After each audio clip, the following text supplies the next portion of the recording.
Hi guys, it's Katie McArdle with Coldwell Banker. Last week I asked you guys to send in all your questions about buying or selling for me, and I would answer them this week. So I had to narrow it down to just three because I got quite a few, but if you have any other questions, please go ahead and comment down below and I'd be more than happy to respond. So the first question I have is, how long does it take to buy a house? So typically it's about 30 to 45 days once you get an accepted offer. So that's not including the time that it takes to actually find the right home for you. I would definitely suggest to give me a call and I can ask you the specific questions that it takes to pinpoint really what you're looking for instead of going online and finding 7,000 houses that don't really fit your needs. But once you get an offer in and accepted, then it's typically about 30 to 45 days, give or take a little. The next question is, what is escrow?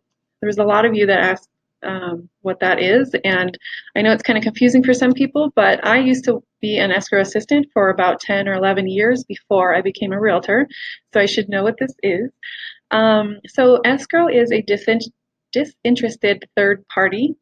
So what they do is receive and disperse any money according to the contract, and anything that's agreed upon between the buyer and the seller, they just make sure that everything is followed through. That's anything that's in writing, so they go off of instructions. So like I said, they're disinterested, so all they do is go off of instruction. So if it's in writing, they make sure that it goes through. So they take care of the title. They make sure that the title is clear for the buyer when everything transfers into their name, so that there's no liens or encumbrances, anything like that on the title. And then they also take the money and pay off any of the old mortgages, any liens, anything like that on the property. And they deal with the lenders and all the underwriters from the lender and from the title company. So typically this escrow is done at a title company, but I know in the East Coast they do it through attorneys. But it's all the same process. So they're really just making sure that everything is done correctly and is done the way that the contract says. So hopefully that helps you out there. So the next question that I have is, how can I sell my house and buy a new one without becoming homeless? There's a lot of people that seem to think this, and I get this question all the time, but it's a really common thing. So not everybody has $300,000 to go out and just purchase a new home, so they actually have to sell the house that they're living in to purchase the new one. So the only thing that you have to do is list your house first, and then when you receive offers from potential buyers, you just need to make sure that it's in the contract saying that this sale is contingent on you purchasing your new home. That means that if your home that you're purchasing falls through, you're not going to lose your house and you're not going to sell this house until you can purchase a new one. So it's in writing so that nobody can just take your house.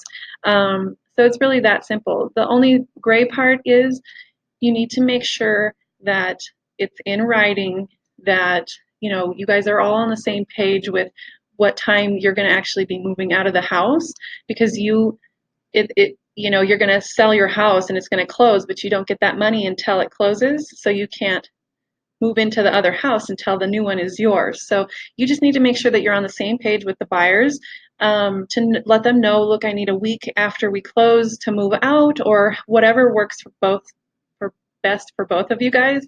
Just make sure that you're on the same page and get everything in writing when you plan on moving out, and just discuss it. Everybody seems to be pretty understanding. You just need to make sure that you're communicating, and that's really all you got to do. So hopefully that helps. So if you have any extra questions, please go ahead and comment down below. I did start a new YouTube channel, and I'd really like you to click on the link down below and subscribe. I'm trying to get to 100 subscriptions. That'd be really awesome if I could get you all to click. So also, my next question for next week, so that you can watch my next video, is how to spot a deal. So I'm pretty good at this one, actually. I like to weed through everything and make sure that my clients are getting the best deal possible, but there's some investors and some people that just want to look for the cheapest house possible, and I'll help you answer that question next week and let you know how I do it and how you can find one on your own. So give me a call, text me, email me, message me below, like and share, and click on my link for my YouTube page so you can watch all of my videos, and I'll talk to you soon. Bye.